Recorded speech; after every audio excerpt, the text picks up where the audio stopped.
Кара Суу районунун Сабай айыл өкмөтүнүн ынтымак айылынын тургундары Кемпир Абад суу сактагычынын жанындагы 50 гектар жер боюнча УКМКнын башчысы Камчыбек Ташиев менен жолугушуу өткөрдү.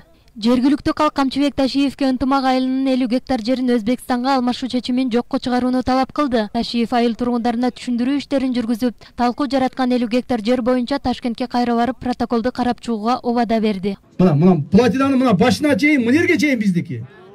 Мынерге чейин биздики. То есть мынау турган жерлер булардыкы, буларга өтүп кетти деген эмес. Эми мындай кылсак болот да, мен эми ойлоп атам азырчы эми. Мына силерге ачык эле айтайын, угуп тургула. Ушул мына тосуп алган жерини 20 гектарды алмашайлы деп айтып көрөйүн буларга. 50 эмес 20-ны, мейлиби? Ушуну айтып көрөйүн, урматтуу угандар. Эми себеби урматтуу угандар. Буларга баары бир мына платинанын коопсуздугу үчүн керек. Мына 20 гектар жерде мен айтып көрөйүн, 20 гектар эле жерди алгыла тосуп алганыңарды. Ушул жерден токтойлу. Жака чыкпагыла деп, туурабы?